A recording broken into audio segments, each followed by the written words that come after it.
Get rolling, my man. 3, 2, 1. The No Bullshit News Hour is brought to you by American Coney Island, celebrating 102 years. It's Detroit's oldest family-run restaurant and birthplace of the famous Detroit Coney dog, chili, mustard, and Vidalia onions. It's my personal favorite, and that's no bullshit. You want a piece of Detroit? Head downtown to the corner of Lafayette and Michigan Avenue. Can't miss it. It's the red, white, and blue building shaped like a slice of pie. They got that, too. Fresh every day. Always delicious, always open, 24 hours a day, 7 days a week, 365. The dogs snap when you bite them, and the chili is a 100-year-old family recipe, and the beer is cold. Visit the Detroit restaurant or the one in the D Hotel and Casino in Las Vegas, or, hey, dads, the Detroit Zoo. They sell beer out back there, too. Nice. Order a Coney Island kit straight to your or a friend's door. Go to AmericanConeyIsland.com. Luke Nowacki wants to say to you, maybe you're a big-time city official who can travel with your entourage on the city's dime. Maybe you can hook up your girlfriend with government contracts. That'd be nice. But if you're not among the elite who can make your pals' pockets fat off the taxpayers' back, you're going to have to provide for your own retirement and theirs. If you have questions whether you're on the right track, call financial specialist Luke Nowacki at 248-663-4748. I know I have. It's important. Support these people, and they'll support you. Grow your assets from pension planning to college savings plans. Your politicians are fucking depending on you. Luke Nowacki, 248-663-4748. Securities and investment advisory services offered through Royal Alliance Associates, Inc., member FINRA SIPC. Royal Alliance Associates, Inc. is separately owned, and other entities and our marketing names, products, or services referenced here are independent of Royal Alliance Associates, Inc. And finally, but not lastly, David Hall supports my brother Drew Lane and his Drew and Mike podcast Empire. And that's led to his listeners saving money on their mortgages and refinancings. Now it's our turn, people. Hall Financial is putting its support behind the No Bullshit News Hour and the new Red Shovel Network. So thank you, David. Thank you. Hall Financial offers lower rates, better options, and that personal attention you want when talking about your home. The average refi takes 44 days. Hall Financial averages just 19 days. Do the math. That's over half the time. Email dhall@hallfg.com to get the paper moving. Or call 248-308-5000. Tell them LeDuff sent you. Maybe you just want to take equity out of your home, maybe redo that kitchen, or shorten the length of your mortgage. You could be less than 3 weeks from saving money with Hall Financial. Email dhall@hallfg.com or call 248-308-5000. Tell him you heard it on No BS News because I appreciate him giving us and the network a shot. NMLS number 1467435, Hall Financial. You won't be disappointed. Now, the No Bullshit News Hour is taped live from last week from the basement of Red Shovel Studios in radio legend Drew Lane's House of Skank. He joins me today along with Karen Dumas and Bob Schettelbauer back on the board, back from Africa. Hello. Our guest is one of the most connected men in the state of Michigan in the business and politics nexus. You know him, you might even love him. You know him. Former Detroit mayor and NBA great, Dave Bing. Let's roll it, Bob.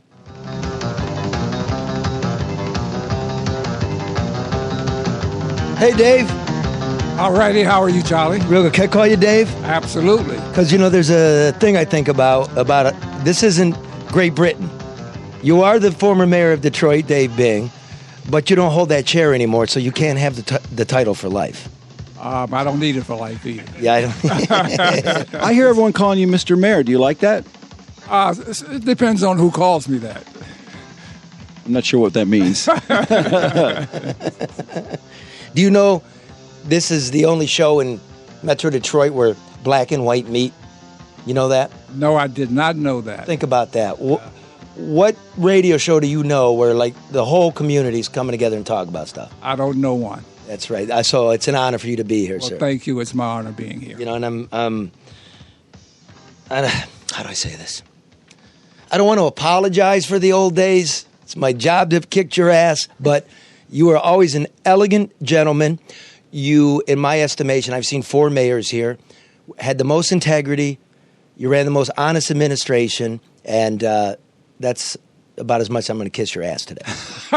Well, thank you for all of that. I appreciate it, and we tried to do the right thing because after coming in after the fiasco with Kilpatrick, it was very, very important to make sure that we had an honest and open administration.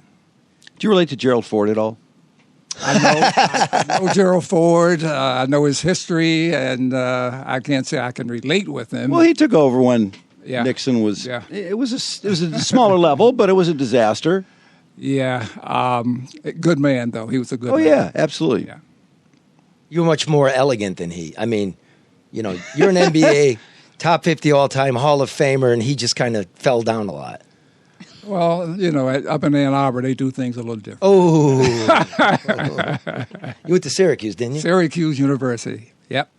Were you the all-time scoring leader there when you left? I was when I left. When I played, you can only play 3 years because freshmen weren't allowed to play varsity. And now the record has been eclipsed by a couple of different guys. We played on average of 25, 26 games a year. Today, the guys play about 40 games a year, and it's over a 4-year period. So when they add up the total points that you may have scored, it's a big discrepancy in terms of 3 years versus 4 years. What about single season, 28.4? Well, single season, that is still the record. I would have changed the subject if I were you. He averaged in double-figure rebounds at Syracuse also, 6'3". Would you average as a 12 pro, rebounds. like 28 and 8 or something like that, as a Piston? 27-1 as a Piston for a couple of different years. And then after my eye injury, I had to change my style. A detached retina. Correct. So I know this about you. Growing up as a kid, right, you fell on a stick Correct. and injured an eye. Correct. And then you played with a detached retina. Yes. So the 71-72 season, you were playing half blind. Even today, I can't really see out of my left eye, which was injured as a kid. It's very blurred vision, and still that's the case today. Wow. So, would you average that season with being blind? 24. You still play? Oh, no. I haven't played since I was 40 years old, so that's been 35 years ago. What is it about? See, you superstars, as a reporter, when you were running, I wanted to play horse. You wouldn't do it. Schwarzenegger, I wanted to work out with him. He wouldn't do it. What is it about being a great, and then as you get older, you don't want to touch the ball and you're not the same as you were? Or? Well, that, plus you don't want somebody to embarrass you. You knew that was coming. Oh, Some yes. clown Oh, reporter. yes. That's right. A goofy shot with some goofy trick shot. All right, so let's go like this. You got a really unique perch. Between Kilpatrick and Duggan, you were a really successful businessman. Question number one. Who runs Detroit? Who really controls the levers of power? I think the business community. I would suggest that you've got the Ford family, you've got the Ilitch family, got the Gilbert family, you got Penske, and now Gores is coming in. So you've got 5 guys who are all billionaires, and they're great business people, but they truly run the city, in my opinion. You forgot the Maroons. What about them? They count? No, I wouldn't say. I don't think the Maroons fit with those other guys. Because they keep to themselves. Pretty much. They're not in the public Correct. trough Correct. eating it alive. Correct. So, Dave, this is no bullshit news. So today you let it hang out. You're not trying to indict anybody. But is that model where the billionaires eat first, is that a successful model looking into the future, knowing what you know, having occupied that chair? Absolutely not. Whoa. Absolutely not. I think all of those people are significant in what's happening in the city, but it's a very small group that controls so much. I can revert back to 15 years ago or so when Black Enterprise, for example, we must have had in the top 100 black-owned companies in the country, Detroit probably had 15 or 20 black-owned companies. Today, I don't think we have any. And when you start talking about the population, when you start talking about job opportunities, et cetera, and you look at the major corporations in our city, in this area, there are no significant African Americans in a meaningful position. Anybody want to jump on that? I just wondered where they went. What happened to them? The 15. A lot of them were first generation, and most of us were automotive, whether you were a supplier or an auto dealer. And when the industry got hurt back in the 2008, 2009 timeframe, a lot of us either sold our businesses or got out. So what's the next step for black leadership, Mr. Mayor? I mean, we are still a predominantly African-American city, but a lot of people that are in the city feel like they are helpless, that they're hopeless, and that they're left out of this equation of this alleged rebirth. From a leadership standpoint, you know, we talk about this city coming back, and one of the prominent areas that we lack, everybody says, is education. When I look at the Detroit public schools, for example, I mean, they have gone through hell for a long, long time. The children. It's a fucking mess. Yes. Mess. But when you look at post-secondary education, we've got 3 institutions in the city of Detroit led by black men. You've got Wayne State, you've got Wayne Community College, you've got the University of Detroit, and it's like they don't even exist. If education is so important to the comeback of this city, they are some of the guys that I think need to be in leadership positions. Well, I think it goes back to controlling the narrative. You know, I don't think that we even want to, I don't want to say we, but I don't think that that there's a desire to showcase black leadership or to talk about what influence or power that the black community still has. I mean, I heard someone talking on talk radio the other day, and not necessarily a fan of the person, but they were saying that, you know, in spite of the business community having the financial influence and leverage, that because this is still predominantly African-American community, they can control the votes. But they don't feel like they have any real say-so, influence, or ability to shape the future. Well, I think that you look traditionally at this city, a lot of the black leadership came from the faith-based community and the unions. And I don't see that's the case at all today.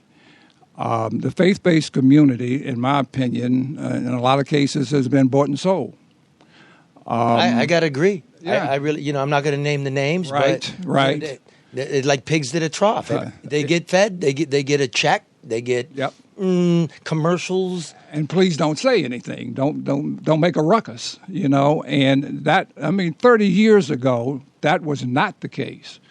But with all of the changes that we see affecting the city today, we got to look at our next generation in particular and get a lot of them ready for leadership roles. Well, let's do this. Okay, so here's the comeback narrative.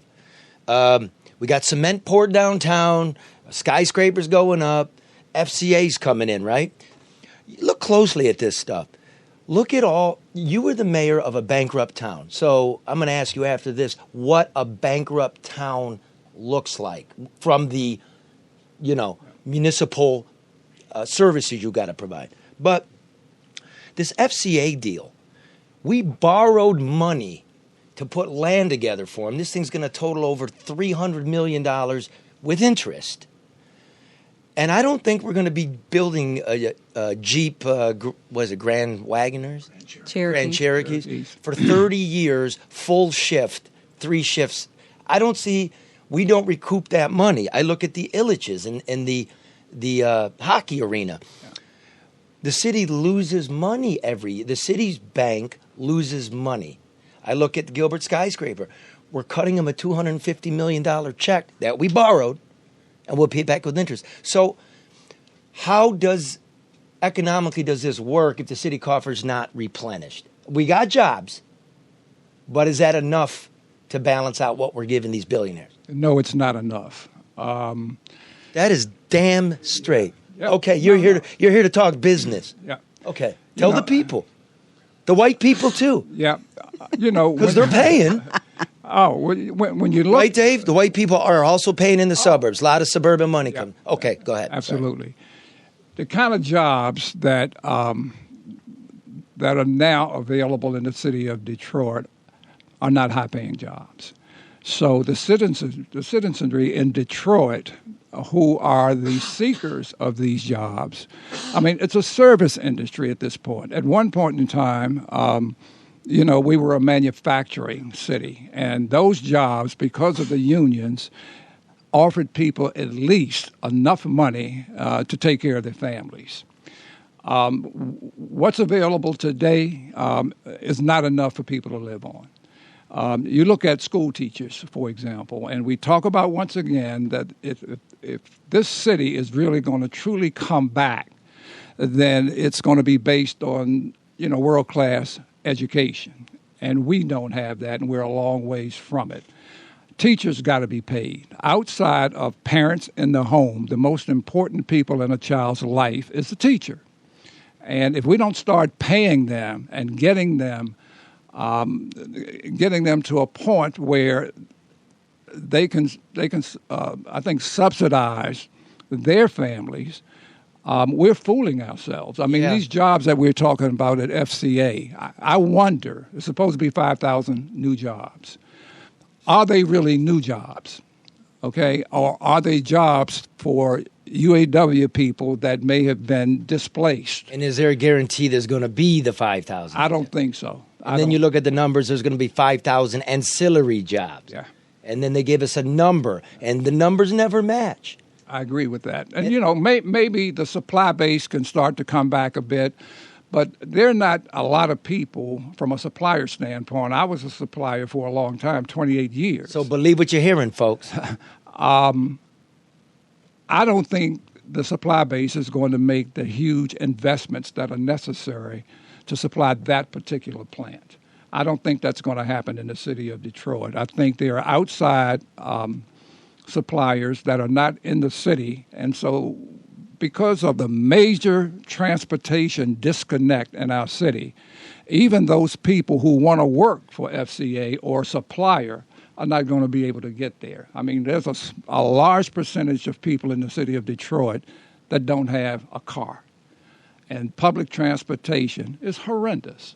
So they can't, if they want a job or offered a job that's outside of the city, for example, they can't even get there. So, I mean, there are a whole bunch of issues. I mean, as the story goes, Detroit's coming back, and it is. It's better than it was several years ago. That's the way to put it. Okay, but we still got a hell of a long way to go. Oh, man, yeah. I mean, we're not going to come back to what we were. No. We want to make it livable, yeah? Drew, you don't got to raise your hand. I just am amazed to hear Dave Bing talking because I concur completely, and I keep hearing this. We don't pay teachers enough. We don't invest in kids. Yet stadiums don't pay off for communities. Corporate welfare doesn't work. But we don't do what we say we should do. So that sort of goes back to who's running the city, doesn't it? Promises made, promises broken. When I go down, and believe me, I was a strong advocate for the Pistons moving back downtown. Now that they're there and they're in a new arena, as I go to the games and I interface with a lot of different fans, I mean, we don't see many Detroiters. No. Because they can't afford the ticket price. And on top of that, they can't afford parking fees. I mean, you look at all of those parking lots, and, parking is anywhere from $20 to $45. And, tickets are anywhere from a low of $100, $125 up to $300. Detroiters can't afford that, so we're not there. That's not a surprise, though. We knew that, didn't we? No. What used to happen is that I can go all the way back to Coleman Young, for example. And it's always Coleman Young in it. Always. What he did is he forced some of the sports team to give tickets away so Detroiters could be able to go to a football game, a hockey game, way back when, a basketball game.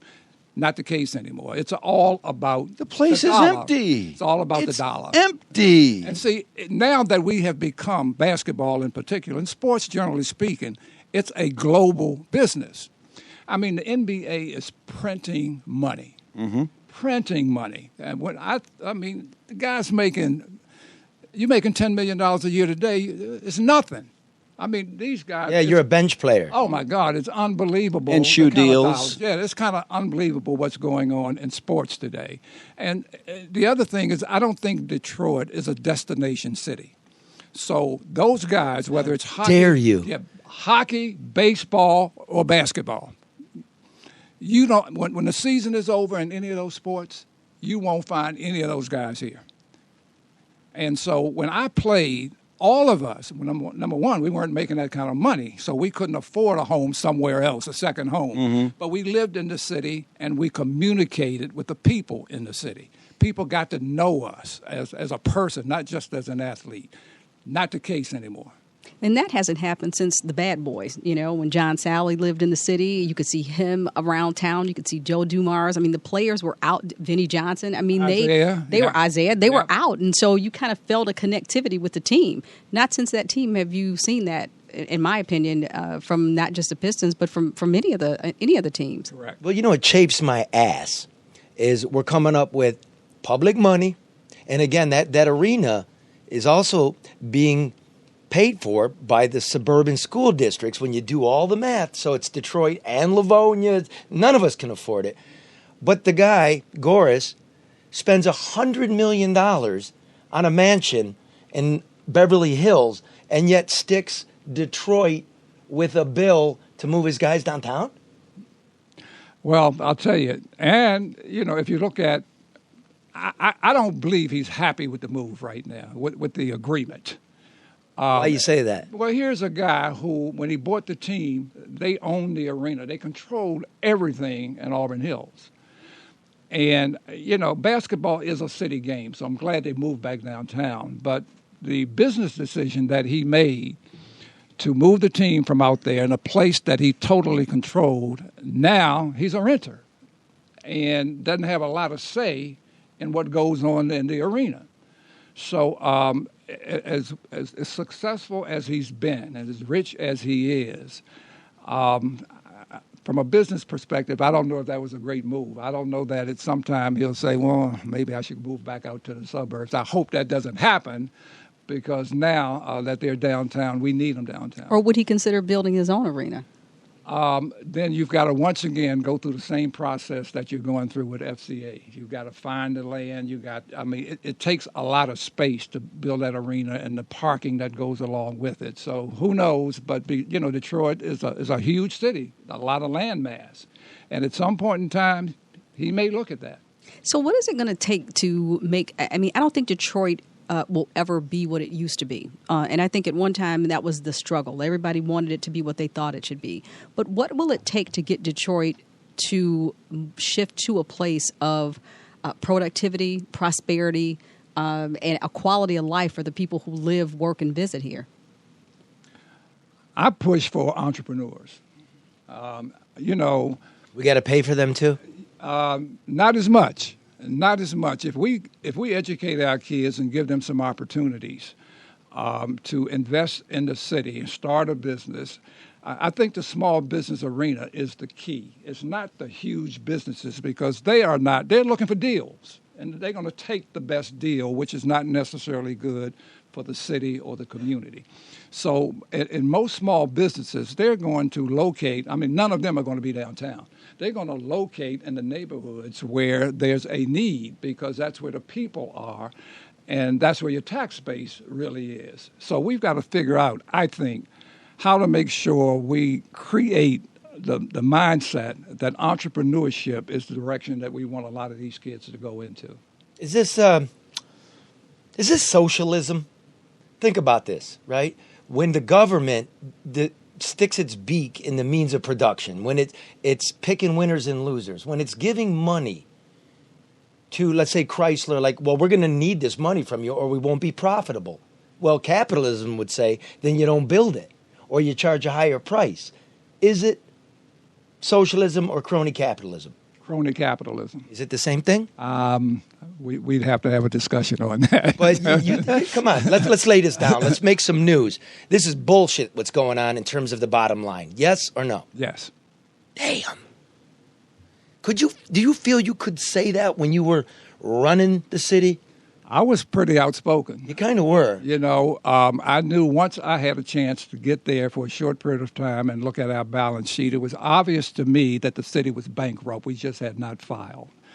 And when we were over $18 billion in debt and long-term liabilities, there was no way our tax base was going to be able to pay off that debt and supply people with the kind of benefits that they're here for. And so we had to, even before me, whether it was Kilpatrick, whether it was Archer, whether it was Coleman, they kept borrowing money. And, the interest rates way back when were a little low, so you figured, at some point in time things are going to turn and we can pay this debt down or pay it off. Never happened.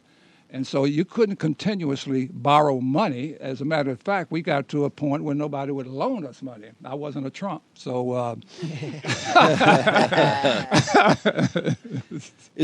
there a couple deals when you stuck your nose into the city business and you finally said, "Oh my goodness"? Are there a couple deals that stick out to you as, "Oh boy, that was really the wrong direction"? It was a lot of that, to be very honest with you. More than a couple. Yeah. When you looked at the only area that was salvageable was the water and sewage department. They were making money. Mm-hmm. They're always going to make money. Yeah, they were making money, but none of the other departments, we couldn't make money in another department. I mean, we're a service-oriented city, and we didn't have enough money to give the people the services that they required. Like cops. Yeah, ambulance. Absolutely. I mean, one of the things I had to do was go to the business community early on and kind of beg for some support because we had... You had to beg. Yeah. Beg. Beg. We had 21 vehicles in the EMS department. Almost none of them worked. And so I remember. So when I went to the business community and they asked me what could they do to help, I said, we need a whole fleet of EMS vehicles because people were dying because, we couldn't service them. The other thing, we didn't have enough police cars. And when you start looking at, once again, they were robbing Peter to pay Paul. And it just didn't work. We got fire trucks. The business community really stepped up when I was there, and I'm thankful for that. And they're still doing that. Certain ones. People are still getting put on hold when they call 911 in Detroit. Yeah. It's still taking 45 minutes for an emergency call. A cop gets shot and an ambulance still doesn't show up, and I'm spoon-fed some bullshit about this. You just shook your head, yes. Yeah. It's some bullshit. I think so. Yeah. Say it. It's some bullshit. I won't say that. You need it for a drop, Dave. But it's not right, and I think... some of the statistics that's provided to the public obviously aren't true. They're not true. You just waved your hand. You wanted to say it. They're not true. It's not true. Charlie, you've been saying that for a long time. Look, me and this guy, it was like the coyote and the sheepdog. You beat each other's asses and then you go home at 5. But, I just feel, again, I went hard at the administration. And this is a guy just trying to steady the humiliation of Kilpatrick, the collapse of the world economy, the big three going down. I mean, what do you expect out of a guy? Nevertheless, it's my job. Right. People can like it, they don't like it, but I was accurate, was I not, sir? Yes, you were. And I'll tell you, I mean, it wasn't personal. No, it wasn't. I understood. I respected you for what you did. It bummed me out. You're a cool guy. I had to respect you and others for what you were doing. I mean, that's your job. Who else was doing anything? A couple of people, but, we won't name We'll edit that out. That was low. I apologize. He said no one. Nobody like you, Charlie. But, yeah, I mean, and so this great what we basically did, sir, and I know you were there. They gave you a consent agreement. You tried to get it through. City council wasn't paying attention. So in the end, we did balance this on the backs of the cops and the firemen and the secretaries, right? You're right. We erased $5 billion out of $7 billion in debt, out of a total of 18 that we owed, just by the benefits we promised guys that got shot in the face. Well, is that sad to you? Yeah, it's sad. And I'll tell you what happened.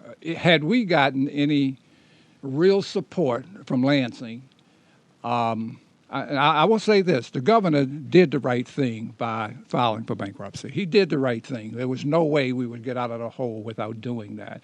But he wasn't straightforward with us. I mean, we were hand-fed just a little bit of money on a month-to-month basis just to keep the lights on. And so we could never make a major financial impact because we didn't have the money to do so. And I'll tell you, a lot of credit goes to, whether you like him or not, Orr did a good job. He sure did. He did a good job. If without him, I don't think that we would have been nearly as successful coming out of bankruptcy as fast as we did. Yeah, I think, again, an honest guy that worked hard. That once we gave the keys back to the teenager, though, I think are we headed there again? When you're looking at the balance sheet, because remember, the reason we have a surplus in the budget is we're not paying our pension obligations, and come 2024, the city's got to find $200 million every year. Is that correct? You're right. $200 million more every year. So the discretionary part of the budget is $1 billion. We now have to find $1.2 billion, and none of these billionaires are paying into the. Yeah, they're not paying taxes. Yeah. It's coming, isn't it? Oh, it's coming. It's Is coming. bankruptcy or emergency management coming again? I hope not. But from the gut. Yeah, I hope not. I mean, I can't sit here for hope. I got. that's all we got. You got the community here listening to you, the leader. Yeah. Do you think, if we continue the way we're going, that we're going to be back where we were 4 years ago? That's a timing issue more than anything else. You can't project what's going to happen 5-10 years down the road. I mean, you're hoping that good things happen, but if they don't, you've got a problem. You've got a major problem again. I mean, we don't have an increase in population, which is something that Duggan said judge him on. We're still losing population. I'm judging him. How much are we losing? Just a few thousand? A few thousand. I mean, as we stem the tide at least? That will be the new Seems that argument. way. That's correct. But, that'll let you know it's pretty miserable in the neighborhood. So if you get this, everybody's looking at downtown, look at it, and then add in the fact that we have a population loss. So as this nice silk stocking grows fat, it's hell out there. When you talk about our downtown, I've been here 54 years.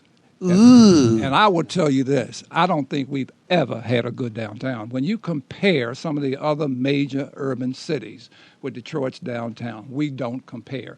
We are much farther along than we were, 5-10 years ago. But I still don't think we've got a thriving downtown. It's much better than it was, but it's not a thriving downtown. But the bar's so low here. Like, look, I'm talking to our community, the big Metro Detroit, Michigan. You can see people are tired. It's been so bad so long that you look down there and go, hey, man, that's all right, right? Well, I still think we can't survive isolated. And I was a proponent of regionalism early on. The way we expanded and saved Cobo and saved the International Auto Show, we did it through regionalism. The way we save the zoo is regionalism, and so we've got. I know what that means. Okay, we've got a. That means come up here north of 8 Mile and tax my house. That's what that means. Well, but it's important to know. Yeah, it is. I mean, I just know bullshit news. That's what it means. We cannot survive independently of the rest of this major urban area. I mean, you've got a 50-mile radius here where there are some very wealthy people. A lot of those people were born and raised and educated in Detroit and still love the city. Yes, sir. So you've got to make sure that you wrap your arms around those folks and say, you're part of the problem. You left. You took your money and you left. We need you now to come back and help us because we now, on a competitive basis, we're not just competitive against Pontiac or River Rouge or wherever. It's this whole area. It's other states. I mean, Chicago, for example.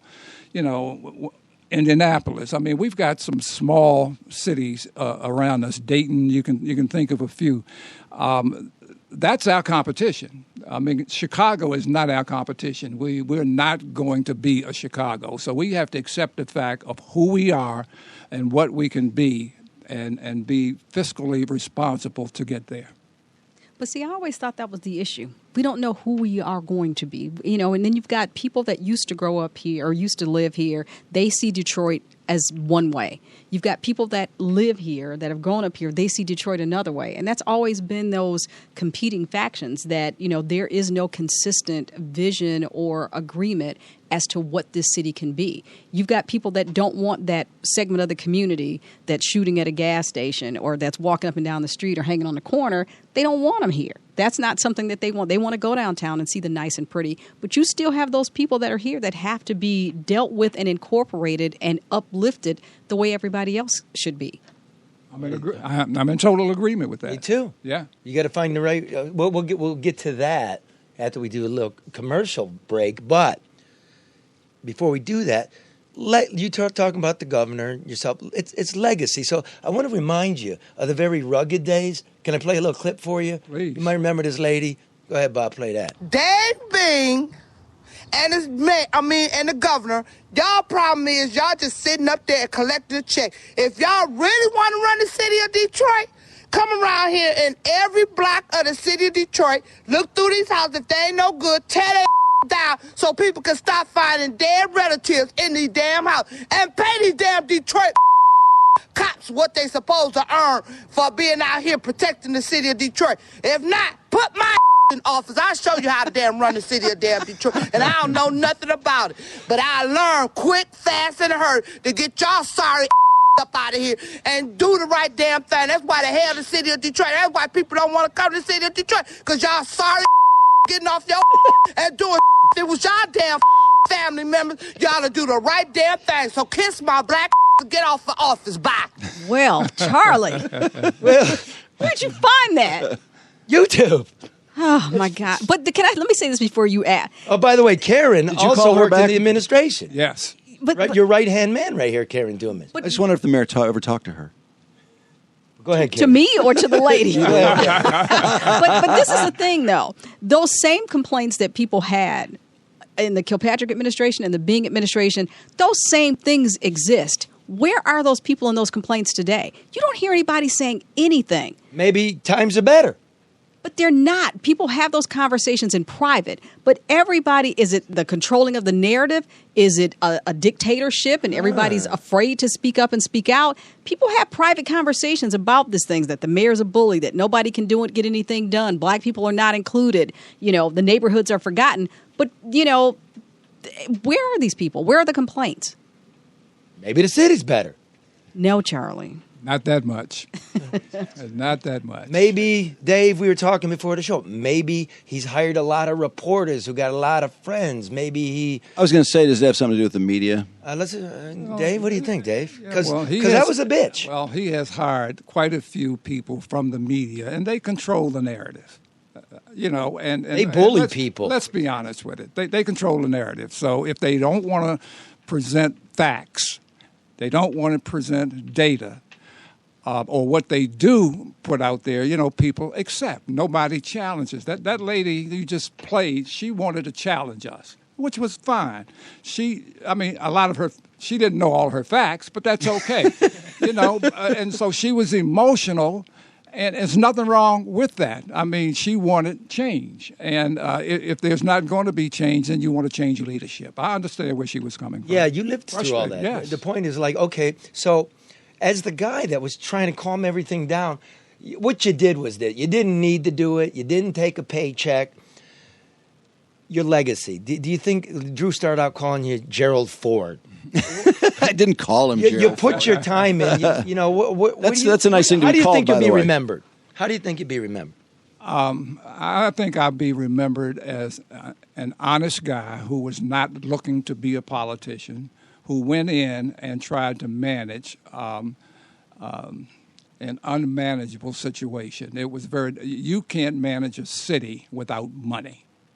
And we had no money. We didn't have enough money to service the citizens of the city of Detroit. Now, one of the things that I will say is that before I went into city government, I was like a lot of other people who didn't trust the people in city government. When I got there, I will tell you the truth, there were some hardworking, good people.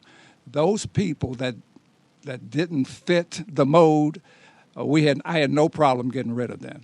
And so we did that, and I think we brought a value to the city in terms of making sure that we were honest, and I don't think we ever were considered somebody that did something that was dishonest. I would concur. Now, if I might, Karen, go ahead. No, I was going to say one thing that I know a lot of people, a lot of residents weren't, because the mayor wasn't a ribbon cutting, baby kissing kind of mayor. He was really working, dedicated on impacting the infrastructure. And you see the benefit of that now in terms of the lighting, in terms of the rec departments, the new we're going to get vehicles, to that. all that. But I'm saying, a lot of people were like, well, we don't see him. Where is he? But you were there, and you were at the hospital if somebody was hurt. You were buying beds for kids that had been in accidents and didn't have any place to sleep when they got home. And those weren't the things that we told you, Charlie. Those weren't the things. Put them on TV, right? Yeah, it wasn't like that. It was just get it done. And so that kind of threw a lot of people off because they didn't see you kissing babies and cutting ribbons. Dave, what kind of glasses you got there? Are you nearsighted? Are those bifocals? I'm blind. You're blind? In his left eye, he's blind. Do you hate your glasses? Do you hate wearing them? No. It's a setup, Mr. Mayor. Yes, Be you careful. do. Just say yes. You hate them, you forget them, you lose them, you break them. You'd give anything, Dave, not to need them anymore. I know that's true. But anyway, you can be done with those glasses. Dr. Yaldo, have you gone to see Dr. Yaldo? No. Okay, listen to this. Dr. Yaldo has helped over 50,000 metro area people get 20/20 vision or better with what's called CATS Custom LASIK, the most advanced in the world, and the amazing multifocal lens implants for people 50 plus that will give you great near and far vision for life, and you'll never get cataracts, Dave. No matter what, everyone should get an eye exam, and regular insurance covers it. You still have city insurance? Oh, no. Okay. Well, you have insurance. Yes. Okay. And see if LASIK or multifocal lens implants are right for you. That evaluation is free. Here, you got a pen there? I'll get you the number later. It's 800-398-EYES and say LeDuff sent you, and you'll get the no bullshit discount. That's 800-398-EYES or go to yaldoeyecenter.com. I do have a testimonial. You want to hear it? No. Okay, it was a blind guy. Okay. ADR Consultants providing full business, construction management, and IT consulting services for your company, municipality, and law enforcement agency. ADR, experienced, overseeing more than $250 million in private and public construction projects since 2001. Need to reduce costs? Need to re-engineer processes or find better vendors? ADR has saved clients millions. ADR Consultants are experts in procurement, compliance, and minority participation. Honest, ethical, smart. Call Barry Ellentuck at 248-318-9424 for a consultation. Get the job done right, on time, on budget. ADR Consultants. Tell them LeDuff sent you. 248-318-9424. Now sponsoring Bob Schettelbauer. And the mayor has to leave in 10. Is that what you tell me? That's going to be perfect, sir. Hey, should we get Joe on the line? Maybe Joe's got something smart to ask. Okay. No. Okay. Not today. Sir, are there two Detroits? Yes. There are two Detroits. There's a Detroit where a very small percentage of our people are doing okay. The large percentage are still struggling. And those are the people that are true Detroiters that are in our neighborhoods. Real quick. You work with young men. I'm working with a young man. The young man had to move out of his mom's house, takes 2 buses to get to school to King High. He's a really good kid, smart. I wrote about him. People sent me $500. I picked him up from school, went to visit his mother. They're foreclosing on her home. The kid doesn't look at the check twice, and he gives it to his ma, right? We got the house bailed out, and she's got 2 months breathing room. But I look at this kid that's got all the stuff to make a difference in his own life and everybody else's. He's strong, he's smart, and he's in that pit of discontent, and there's not really a lot of people there to help him. Send him my way. What have you been doing? I've been, for the last 5 years, I've been mentoring young boys by pairing up young black boys from the city of Detroit with black men who basically came from the same kind of environment. We had our first graduating class last year with 18 boys who were in the senior class. 18 boys graduated. 14 of those boys are now in college, and the other 4 we got jobs for. Last night, I had my second graduation of 11. All 11 graduated. So far, 7 of them have already been admitted to a college, and we've got 4 more that we've got to work on. So I'm saying, as we change the narrative about us not caring for our young people or caring for each other, nothing could be farther from the truth. I've got over 100 boys in my program, and I've got over 100 men that I've matched up with these boys. And so I'm not worried about the quantity of boys that I got. It's about quality. And these men are giving these boys quality time, quality advice, helping them to understand how important school and education is and getting them ready to face the harsh world that they're going to grow up into. What's the name of your program? It's Being Institute. How do we find it? I'll give you all of the information before I leave here. I'll give you everything. Okay, I think I found you a good young dude. We were, talking. I was in my backyard. We can help him. We can help him. He's dreaming so big, and I said, look, he's like, I want to buy lots around the world and replant them, and the earth is getting warm, and I want to be something more than just my... And I said, young man, focus on that education, learn how to plant a tree, learn how to manage the property tax. Your job is right in front of you. And, now he needs the help like college entrance exams. Right. And we do all of that. I mean, last night, the principal of King High School was at our graduation because two of the 11 kids that graduated were from King. And so that principal was there. So we got a great relationship. And I know that between her and what we do at Martin Luther King High School, we can get this kid and help him. But, Charlie, this is the next generation of leadership. I mean, because it's a one-on-one engagement. It's not a come in, speak at a career day, and leave, and the kids are left to hang on to words that they may not ever hear repeated again. And that is what's making a difference. I had the opportunity to see some of the young men. You give them custom suits. They get watches at graduate. You're not telling the whole story, Mr. Mayor, but he sends them off ready and with the support to get them through the next chapter. That's what makes the difference. So when we talk about how to change leadership in this city, not only from the young man's perspective, but also from the mentor's perspective. Correct. A lot of times black males that feel like they're left out of the equation, they're included in that discussion. There's just a ton of confusion in the inner city. I mean, it's just a drift.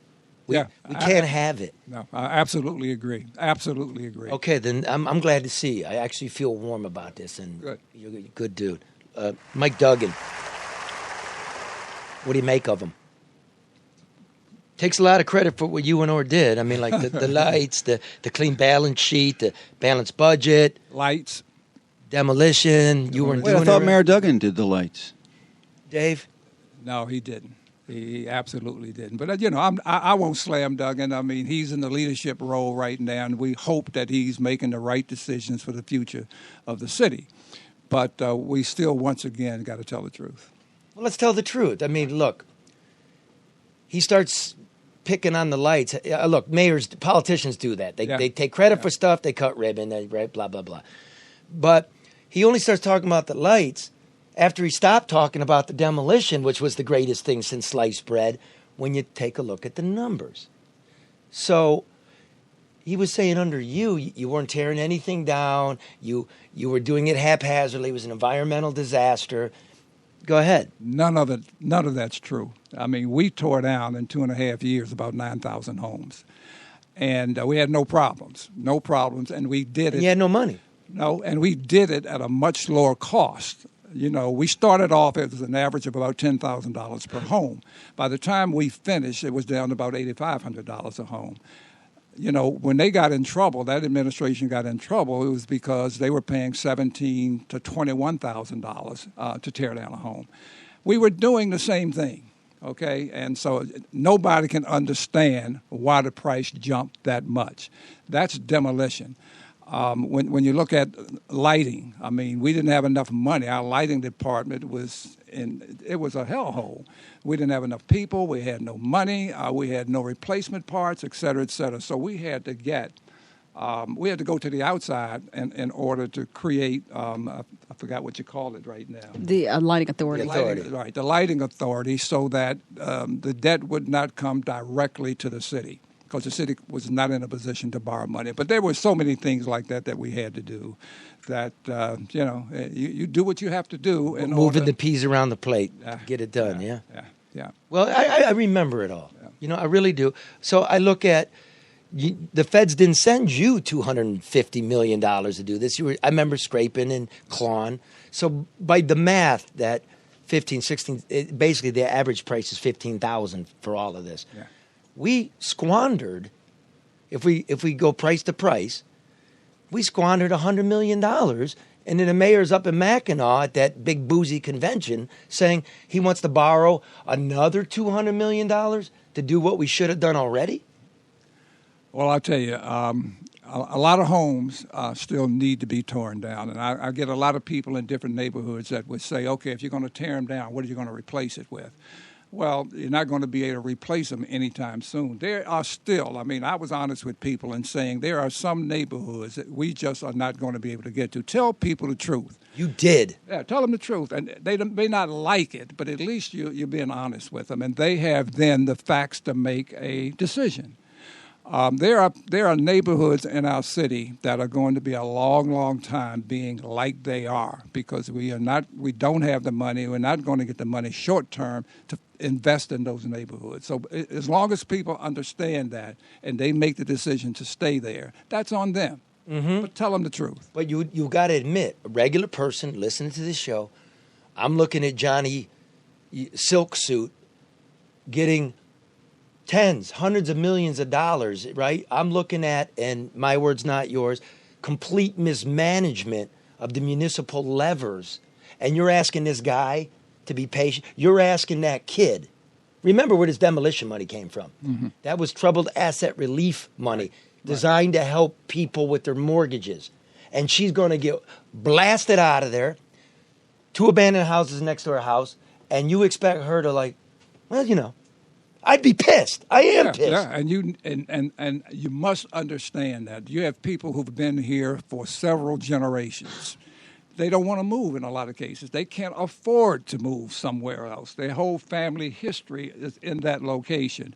But you must tell people the truth and let them make the final decision in terms of what they're going to do, whether they're going to stay or whether they're going to go somewhere else. There are neighborhoods in the city that I think where they're rehabbing some homes. And if you can get some of these people in a very desperate situation to get them to move into a better neighborhood. To me, rather than putting them out, that's a better answer for them. And then it creates density, which reduces crime. Yeah. It also gives the city a more efficient way of providing city services, as opposed to going to one neighborhood with one house and then having to service a neighborhood that has several homes. So yeah, that makes sense, and that was part of what the mayor tried to put together.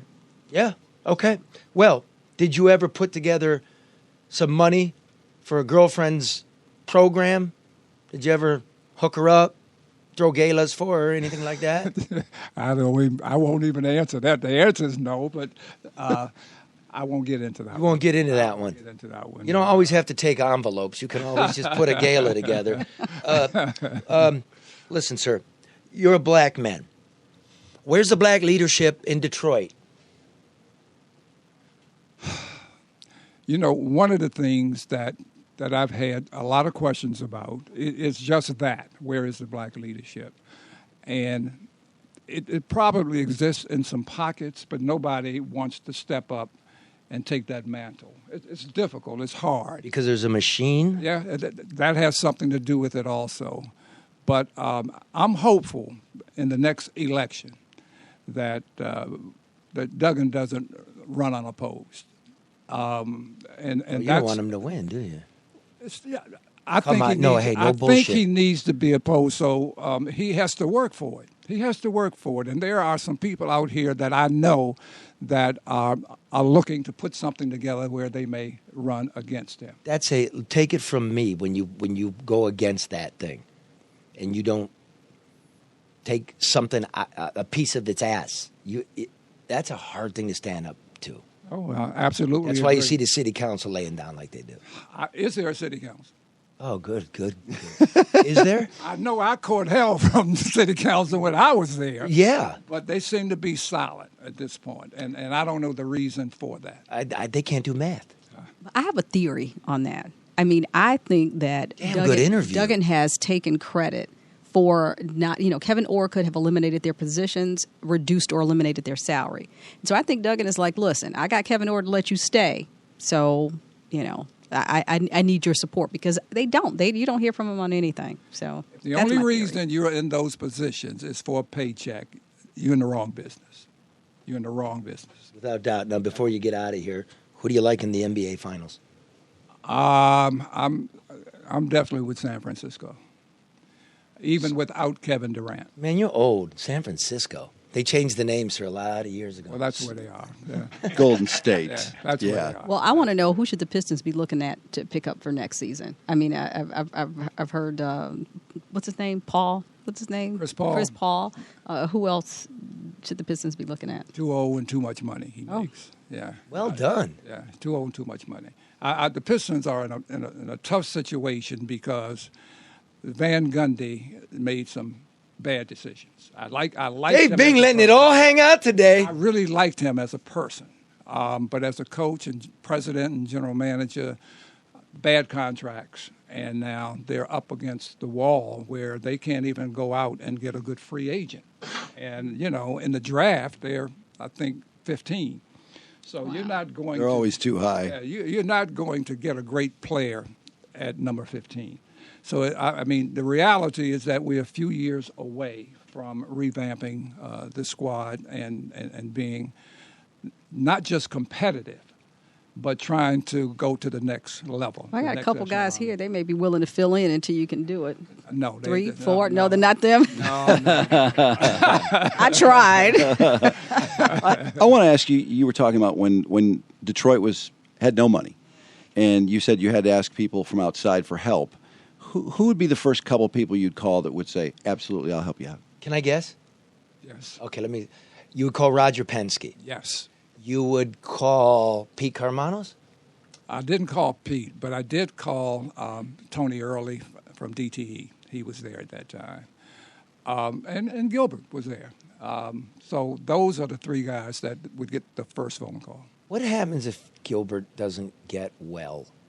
I mean, we basically, the whole city is owned by one person. What do you think happens? Well, and I would wish him all the best. Right, and he's put together a pretty good management team. But then it depends on his family and what they want to do with all of those investments. Because it's all private. Yeah, right. And so you're not sure. You're not sure. So we're in an uncertain time. Yes, we are. It's really interesting. Really interesting. Have you read Shit Show? The country's collapsing and the ratings are great. No, I haven't. It's out in paperback. You go to our website, No BS We'll News give him Hour. a copy. It's for the audience. Oh, okay. I'm going to definitely give him a copy. we're part of the Red Shovel Network. It's rocking and rolling. Drew apparently is in control of an empire. It was in the newspapers. It must be so. I don't know about that. And big payroll, I hear. Download us, give us a rating, all that blah blah blah blah Yeah, bullshit. We're really rolling, sir. I heard you're a lover of smooth jazz. I am. We like to go out with a tune here. How would you like a little Miles Davis? Wonderful. Here we go. Thank you so much for being Thank you, here. Charlie. Really Thank a pleasure. Thank you.